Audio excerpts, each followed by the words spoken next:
What's going on YouTube? It's your boy KOD, back with another bike ride video. Doing a short trip today. I want to wish everybody a Merry Christmas. It's going to be a short trip. It's not going to be a long trip.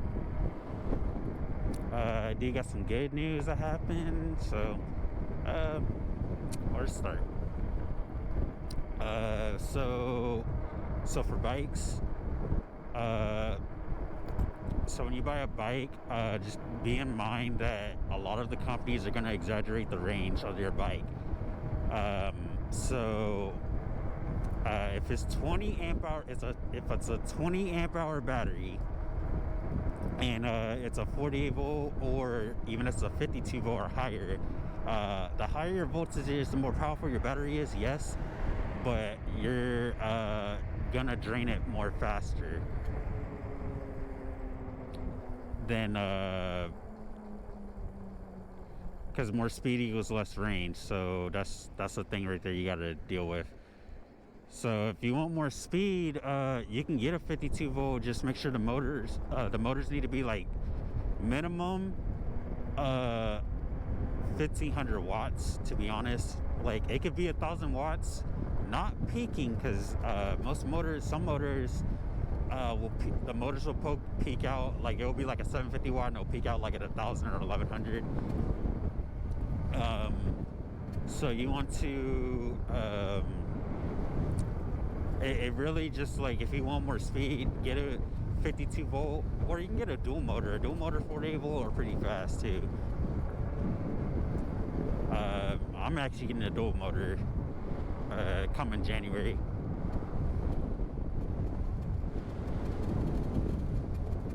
It is really cold, or it's not freezing cold, but more speed gives less range. Now a 20 amp hour, so let's say your bike is like a 48 volt 20 amp hour battery, so depending how fast you're going and how heavy you are, that should get you like 30 miles of range, like close to 30 miles of range. But if you're like a big person, then your range is going to be slower, because a lot of people that reviewed bikes, they'll show you that they're going like their top speed, they'll weigh like 180 pounds, and then their top speed is like 24 miles per hour. So keep that in mind. Like, if you're looking at a bike and you see that someone's not going fast for how much they weigh, and you weigh like 220 or higher, then don't expect to be going the same speed that they're going. That's why, like, I recommend, if you have dual motors, if you get dual motors, your bike won't have to work as hard. Like, it's gonna work like better for you, like, than a single motor is. A single motor is not gonna get me up the hill, or the single motor is not gonna get me up a really steep hill that I have to take every day to school. And then this bike itself, like, this bike isn't good for like pedaling. But in order for you to get, like, most companies are gonna exaggerate, like the ones that are not like legit on the range. They have a 20 amp hour, but they'll be like, oh, you can get like 60 miles of range. I'm like, okay, the only way you're gonna get close to that amount of range on a bike is if you're pedaling on the lowest setting, and you probably won't even get close to that, because imagine your bike is like really heavy, and then you can't you can't pedal it. Like, this bike, I can't pedal this bike. There's no Shimano shifter on here either, so it's harder to pedal. Car's loud. But yeah, this bike is harder to pedal because there's no Shimano shifter on this bike. This bike is this is the economic version of the AQ177. So the regular Pro Max, the regular 48 volt Pro Max, and the regular 52 volt Pro Max will go way faster than this one, because this only goes to pedal assist 3. There's no pedal assist 5. There's no pedal assist 4 or 5. There only goes to 3. And then it's a single speed chain, so trying to pedal up the hill or something, or trying to use the throttle up the hill, I mean, it'll work like I just showed. But if it's steeper, you're gonna have to pedal because your motor's not gonna push you up the hill. But this one goes way slower than Pro Max. I gotta say that on every video, like, because there's a difference between which Pro Max you're getting. And then there's also like so when you see reviews on a bike, just keep in mind, like, even if it's a good company that people say, a lot of people are gonna there's gonna be bad reviews for it. There's always gonna be bad reviews. Really, you want to look for is if your town has a bike shop that works on e-bikes, or if you know somebody that does, then that's really good for you. But if you don't have a shop out here, then you're gonna have to experiment and do your own thing. Because there was like some people were having issues with the so don't let it just one negative comment about a bike just deter you from getting the bike you want, unless there's a majority of people that have that same issue, like a lot. I'm not talking about like 3 people that you see, like majority of people. Because there's another one, this person that had like, he was telling me he paid for 3 Aniioki bikes, and then he had a problem with like the controller, and they saying it was like messing up on them. And I was like, dude, I don't know how you I don't know how it messed up on you, because mine's completely fine. I have 3,000 miles on this bike, over 3,000 miles, and my controller is not messed up on me, not once.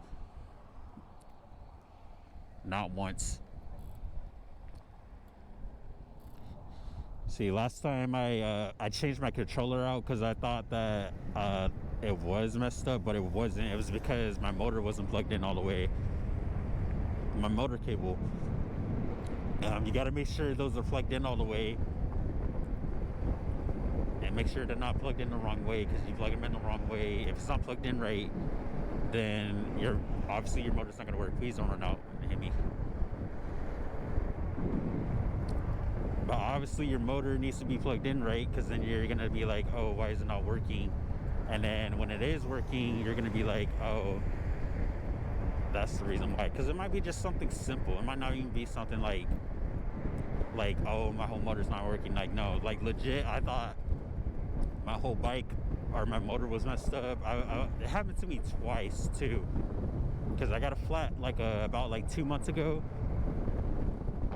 and then I called my buddy to come chill at the road so I can fix it up. And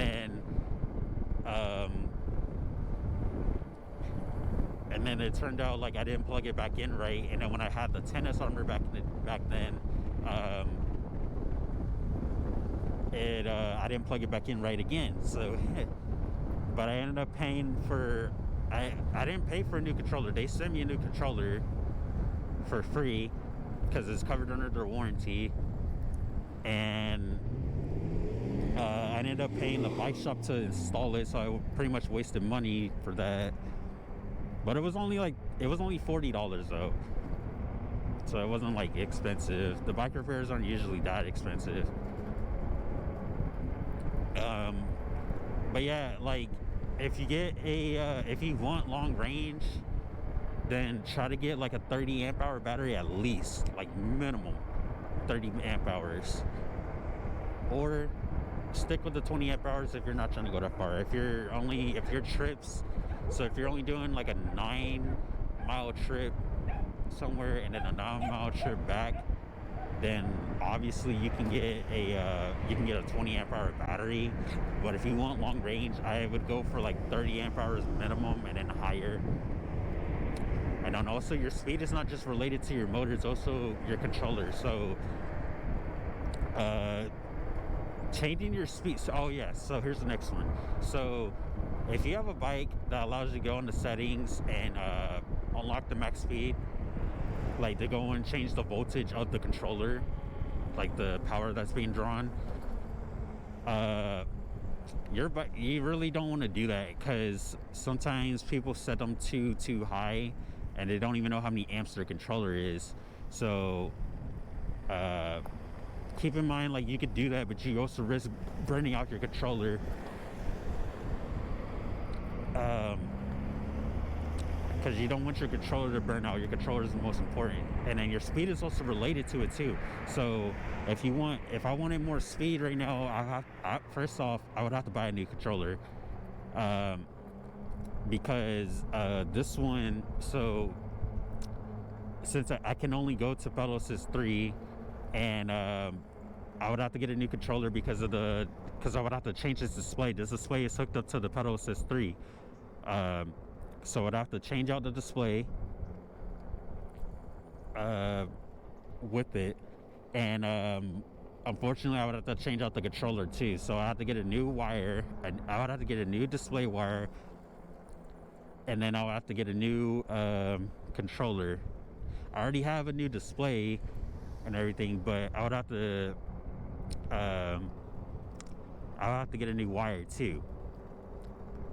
So there's like the things right there. I'll be paying $118. And then it'll only be a 750 watt motor, but it'll peak out at 1100 watts. And then if I get pedal assist 5 with the new controller, I'll be going way faster than this, because right now my speed is limited on this bike. I'm going to my bud's house right now, see how he's doing. I gotta get my game back. I let him borrow Spider-Man. I'm gonna get it back.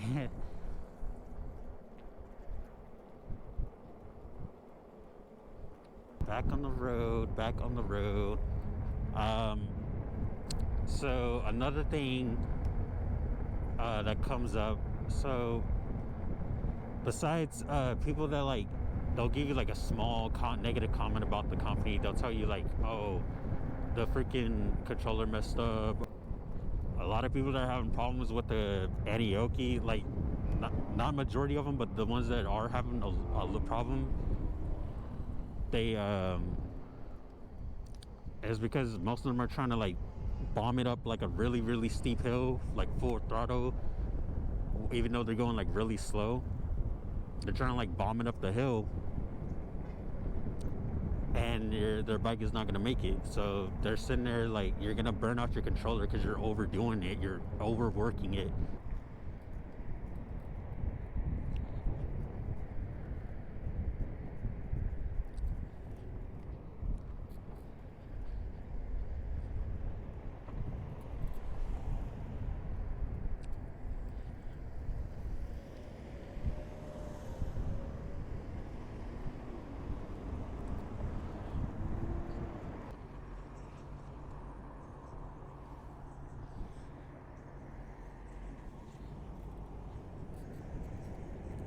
I have to be on the left side for a while,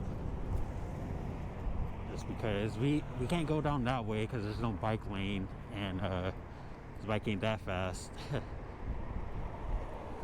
But so there's another thing that's gonna come up, right? So besides the things I told you, like, don't let it, just because one person had a small problem they could fix like easily, they because there was another one where, like, I read on another bike, like, someone had a problem with the hub motor. They said like after 300 miles the hub motor messed up, and then they couldn't get it off because it was like it was a harder one to get off supposedly. And I was like, dude, you don't have any bike shop out there that will work on it, because if anything, you're gonna have to just ship it out or something to like the next city or state over. But so there's always going to be small things, like, you want to be prepared for your ride. So I don't wear shorts on my bike rides anymore. Like, even if it's summer, I don't want to wear shorts because a lot of stuff are flying around, and you don't want that stuff getting inside your pants leg and then biting your junk and stuff. Like, you don't want that. So you want to make sure you like wear pants. I wear pants just because The dog's right there. I wear pants just because I want to, and then plus you want to make sure you're dressed up for your slide. Like if you get hit or something, you don't want to like fall on the floor. Honestly, I recommend getting one of those Beyond Rider jackets. They come with padding in them to protect you, so if you get in an accident or something, you're not gonna like get like hurt, scraped up too bad.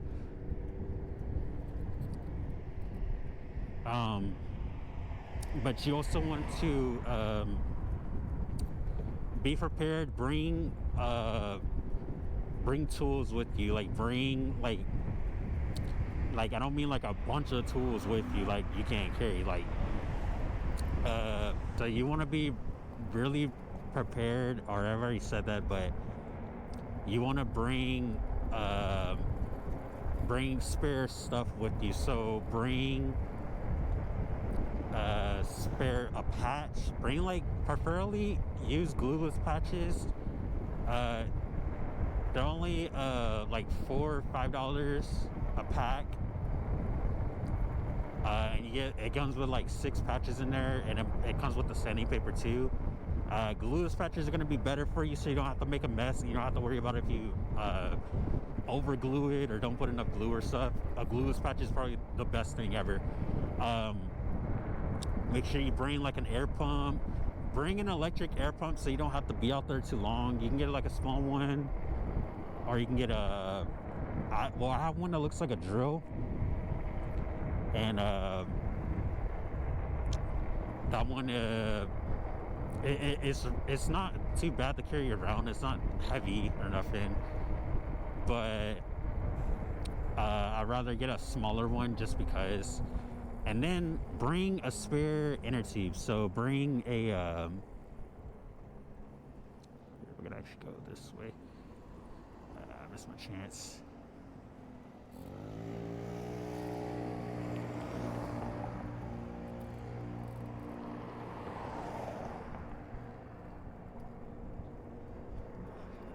Bring a spare inner tube as well, just in case. Like if you get a hole in your tire, if the patch isn't big enough, you don't want to waste a bunch of patches on that. You don't want to waste a bunch of patches to fix a big hole if it's not gonna cover it. So literally, like if I have to put 2 patches on the tire, like if I'm already on my 3rd patch, I just go ahead and just I go ahead and just put my I just go ahead and just switch the inner tube out. We are going the wrong way.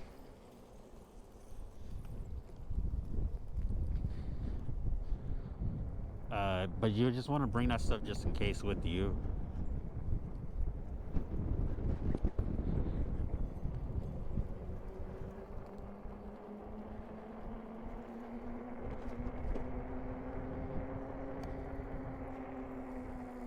And then bring an L wrench or whatever it's called. I forgot what it's called. But bring one of those with you too, because you want to make sure you have those tools. And then bring bring like 2 wrenches, like one for your front wheel and one for your back wheel, basically, because the bolts that hold the wheels, they're different sizes. On the front and the back have different sizes.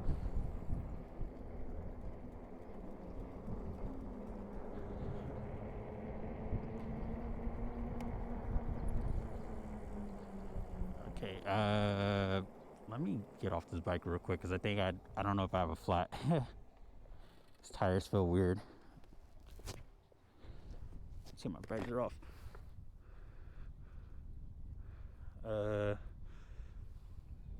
Might slightly have a flat. I don't know. Hopefully not. I don't think we have a flat. But flats are down to happen. Now, honestly, if you want tire liner, like get tennis. So honestly, I'd rather just have tire liner because it's gonna do you just a good job. Like, your real enemy mostly is thorns. So like screws, yeah, so if the screw is like really sharp to go into your tire, then yeah, that might be a problem. But mostly for bikes, it's going to be thorns. It's not going to be screws most of the time. That's why you should, like, honestly, I would save my money to get tire liner than to get tennis armor, because tennis armor just if you haven't seen one of my older videos, I think I talked about it, but basically those are not completely puncture resistant. They're not. So they're good against thorns, but like it was like a piece of like a really piece of shrapnel or something, or nail or something, and it stuck inside my tennis armor, and it was just sitting there. It was stuck in there the whole time. It was just stuck in there. So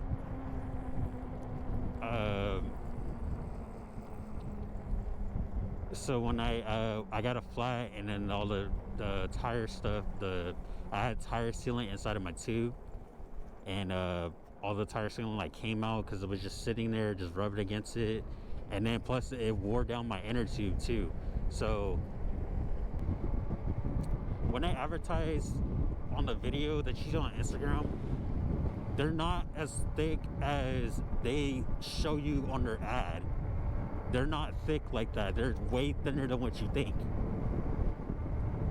And it's really just not worth it, because you're not getting what you're paying for. Like, or you're really just overpaying for what you want. You just want to be protected mostly from thorns. A nail is a nail, because a nail is bad, but you hardly run into nails really. And tire liner does the good job of protecting your tire compared to tennis armor. Like, you can get a really good tire liner and it'll work just as well.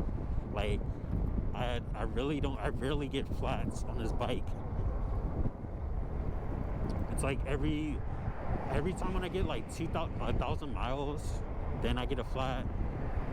Sometimes there's like some chance I might get one, but I'm using tire liner right now, so I'm not using a I think that should be trying to turn right or something. I don't know what they're doing. Just slow down. They're gonna be in front of me anyways. But yeah, you don't want to like overpay for stuff, because tire liner will literally do the same thing, protect you from the thorns and stuff. It'll do the same thing. Now what you can do is get motorcycle tires. Now these tires, they're a little bit close to motorcycle tires, but they're not as thick. Motorcycle tires do weigh a bit. Motorcycle tires are gonna weigh a bit. So these tires weigh, like off the bike, these tires weigh 8.5 pounds. So they weigh a bit more than the stock BFT tires. But the BFT tires are mostly for off-road. These are only meant for, well, you can kind of do off-road a little bit with these, but you really just want to be doing street riding basically. But these are heavy though. These are heavy tires. There's some tires I'm gonna get that weigh less than these. Yeah, just don't overpay for what you're trying to get. So, oh yeah, for the bike too. So let's say it's a 36 volt bike at like 15 amp hours, and they're charging like 2,000 for that. Don't buy it, because you're really just wasting your money. You're really just overpriced. Like, you shouldn't be paying that much for a 36 volt at all. A 36 volt, like, you should not be paying no more than like 1,000 max 1,000. If you're getting a 48 volt at 15 amp hours, just mind you, not everybody weighs the same. Everybody weighs a little heavy. If you want to go like fast, like these people that review the bikes, then obviously you're gonna have to lose weight. Oh yeah, that was a good thing I want to tell you guys. So I actually lost weight. I went from 281 to 267. and I'm still I'm very happy that I lost weight. I weighed way less than a month ago. I lost weight. I lost 14 pounds roughly, and now I'm just gonna keep on going, keep losing weight, keep doing what I'm doing. But you're gonna have to lose weight, because if you have a single motor, it's gonna have to, you're overworking it. Well, you're not intentionally overworking it, but if you're heavy, you should really look into getting a dual motor e-bike, because your single motor won't have to work as hard to push your weight plus the bike. But you really just want to try to just lose weight, just for if you're out of shape or something, like you really want to just lose weight. If you want to have a faster speed and then longer battery life, because if you're heavy, so like even if you have 20 amp hours, and like I said, you probably get like close to 30 miles of range full throttle, or a little bit more, but that's really mostly on how you're riding, and it's really a big factor on your weight too. So if you're, let's say you weigh like 275 or 280 like I did, your battery's gonna die quicker, because it has to push you, especially if you're pushing 300. This bike is strong enough to push you, but just keep in mind that your battery life will go down quicker because your weight is there. So more speed equals less battery life though. So if you're going faster, you want to have a big battery. So if you only have 20 amp hours, and then you have a 48 volt, but it's like a dual motor,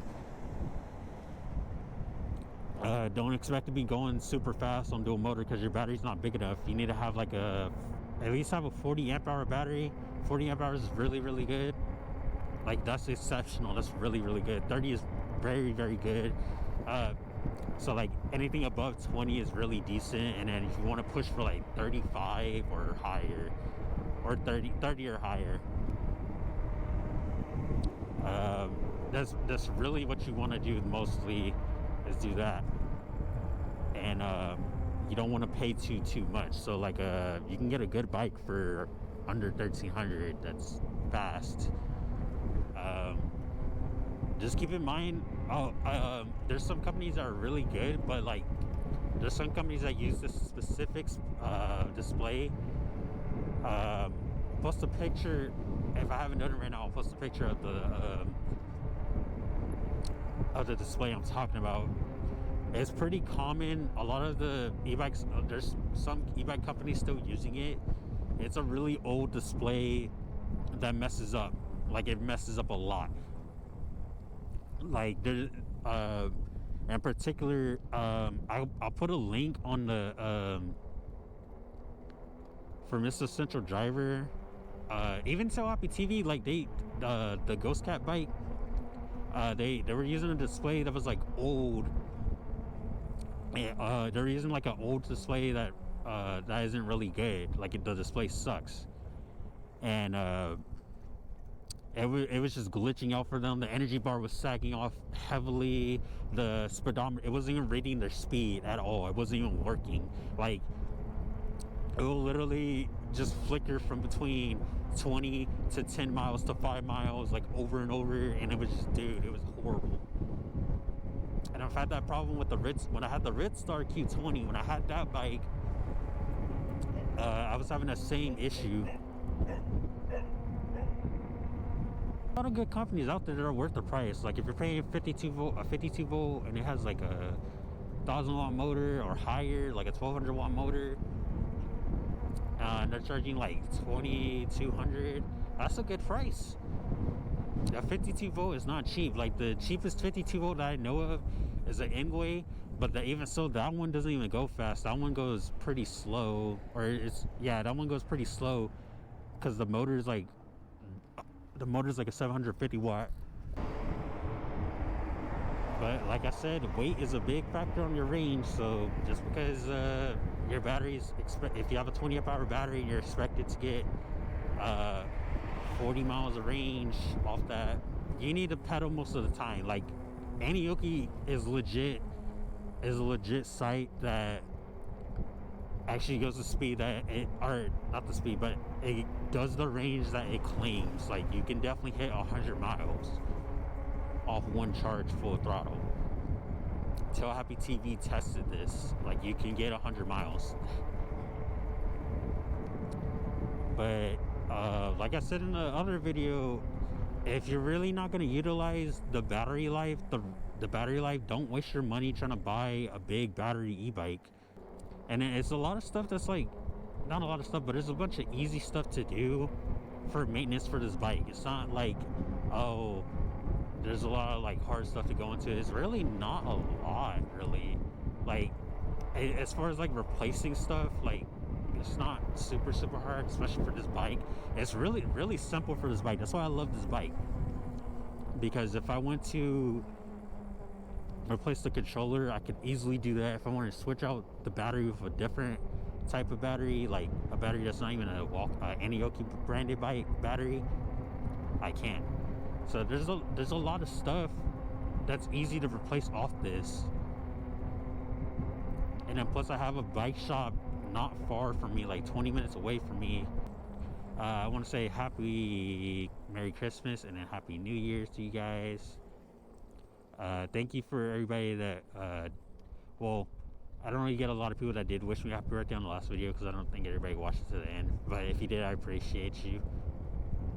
But also, make sure you drop a like, drop a comment, share this video. Make sure you do subscribe.